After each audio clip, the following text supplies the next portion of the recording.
Siapa orang yang paling banyak berpuasa di dunia?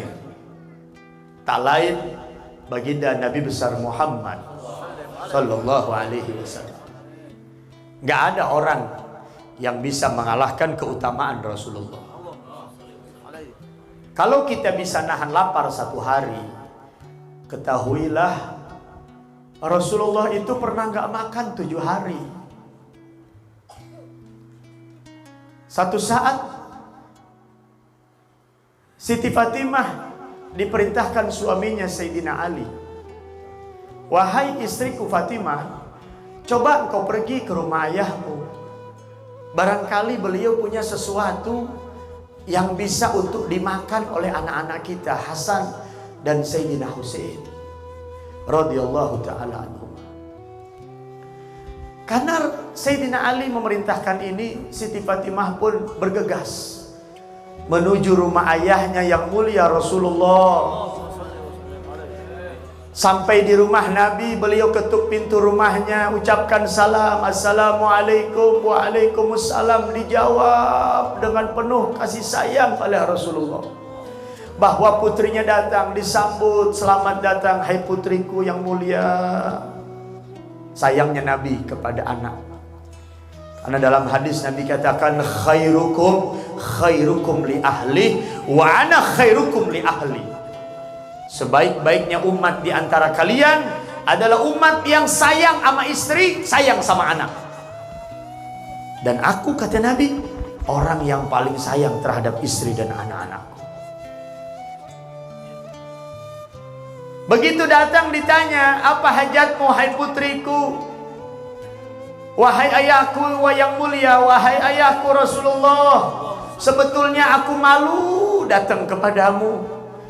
Tapi karena ini perintah suami dan khawatir anak kami mati kelaparan,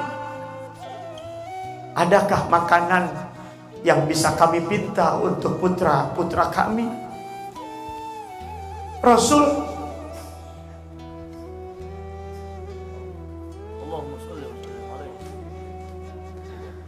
begitu mendengar pernyataan putrinya yang tercinta bahwa anaknya belum makan, ditanya, "Kam yauman la ta'kul?" "Berapa hari kau tidak makan hai putriku?" "Thalathata ayyam." 3 hari aku dan suamiku dan anak-anakku belum makan wahai Rasulullah. Kata Nabi Muhammad, "Wahai putriku, wahai Fatimah, kalau kau 3 hari belum makan, ayahmu ini 7 hari belum makan, ayahmu ini 7 hari sudah berpuasa." Sallu ala Nabi Muhammad. Rasa-rasanya kita selaku umatnya nggak ada yang sampai kelaparan seperti Rasulullah. Bahkan kadang-kadang maaf-maaf, makanan-makanan kita buang begitu saja. Kita nggak ada rasa syukur kepada Allah. Diberi makanan, diberi minuman, kita nggak lihat saudara-saudara kita yang lapar. Kadang-kadang kita buang untuk makanan, yang walhal itu rizki dari Allah. Rasulullah 7 hari diperlihatkan, disingkapkan, beliau punya pakaian, diangkat bajunya. "Lihatlah putriku, ini batu-batu aku ikat di perutku untuk menahan rasa lapar yang aku derita saat ini," kata Rasulullah. Kita nggak pernah sampai lapar seperti ini. Seorang kakek yang sayang kepada cucunya rela menjadi kuli untuk mendapatkan uang membeli makanan. Padahal Nabi Muhammad, Rasul yang paling disayang oleh Allah, yang kalau beliau minta, dunia ini bisa menjadi milik beliau semuanya. Rasul keluar rumah, beliau susuri gang demi gang, jalan demi jalan. Untuk apa?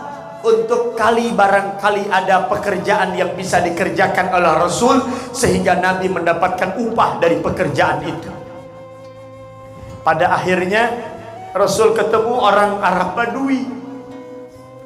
Orang Arab Badui ini sedang nimba. Rasul tawarkan diri, "Hai fulan, bolehkah aku membantu pekerjaanmu untuk menimba itu air? Tapi dengan satu permintaan. Kalau aku sudah kerjakan itu pekerjaan, tolong berikan aku sesuatu yang aku bisa beli untuk makanan buat keluarga aku." Dia nggak tahu kalau yang minta itu Rasulullah.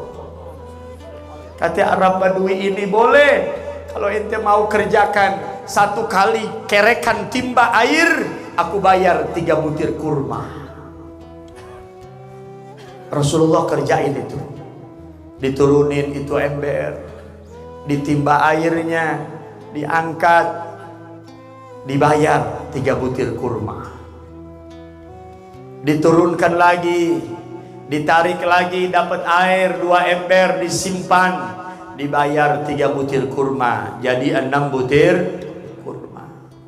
Diturunkan lagi, dibayar lagi, naik lagi itu air, dibayar 9 butir kurma. Begitu ingin diturunkan yang keempat kali, Rasul tangannya menyenggol air yang sudah dikumpulkan, jatuh setengah air itu. Badui ini marah-marah kepada Rasulullah.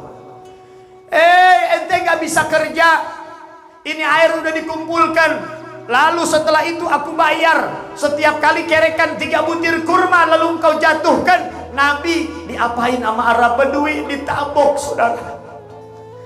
Nabi ditampar. Dia nggak tahu kalau itu Rasulullah. Dia nggak salah, karena dia nggak tahu kalau itu Nabi Muhammad. Kalau dia tahu itu Nabi Muhammad, masih dia berani nampar, maka celaka dia dunia dan akhirat. Lalu Rasulullah bergegas pergi, hanya dibayar 3 butir kurma. Diambil 3 butir kurma itu, Rasul berjalan ke rumahnya, menuju ke rumah putri tercinta untuk melihat bagaimana keadaan Sayyidina Hasan dan Sayyidina Husain yang belum makan sesuatu apa-apa. Tapi kejadian ini dilihat, disaksikan oleh istri Arab Badui ini. Lalu istrinya keluar, "Apa yang kau lakukan tadi terhadap orang itu?" "Aku telah menamparnya." Begitu dia ngomong, "Aku telah menamparnya," tangannya menjadi kaku, tidak bisa digerakkan, karena yang ditampar Nabi kita Muhammad sallallahu alaihi wasallam. "Ketahuilah, hai suamiku, kalau yang kau sakiti itu adalah Nabi Muhammad, utusan Allah."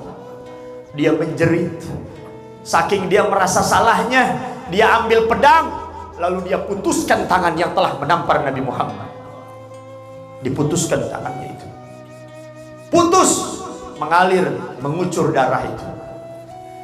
Lalu dia minta tolong kepada istrinya, "Tunjukkan aku di mana itu rumah Nabi Muhammad." Lalu dia datangi gang-gang kota Madinah, dia cari rumah Rasulullah, ditunjukkan oleh orang.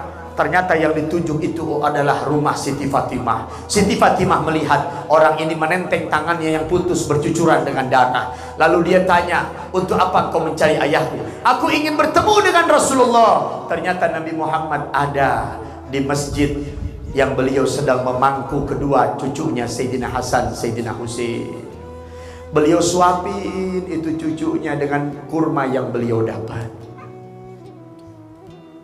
Lalu Arab Badui ini datang, "Ya Rasulullah, saya menyesal, maafkan saya wahai Nabi, saya nggak tahu kalau engkau Rasul. Tangan ini sudah begitu kurang ajar kepadamu, jiwa aku sudah kurang ajar terhadapmu ya Rasulullah. Apakah kau mau memaafkan aku?" Bagaimana sikap Nabi Muhammad? Apakah beliau marah? Beliau tersenyum dan menyambut kedatangan Arab Badui tadi. Sallu ala Nabi Muhammad. Tidak ada orang yang penuh sayangnya kepada umat melebihi Nabi kita Muhammad. Kalau orang tua kita sayang sama kita, sadar, ingat, Nabi lebih sayang kepada kita. Kalau guru kita sayang kepada kita, istri sayang kepada kita, suami sayang kepada istrinya, ketahuilah Nabi lebih sayang dari mereka. Makanya jangan kita ngecewain Nabi Muhammad. Cukup sudah. Kalau giliran ngaji, baca sholawat, jangan main handphone. Begitu dikumandangkan, "Ya Rabbi salli ala Muhammad." Ya Rabbi salli alaihi wasallim. Jaga adab sama Nabi. Jangan sibuk sama handphone. Main handphone aja. Karena kita keluar majelis nggak selawat lagi.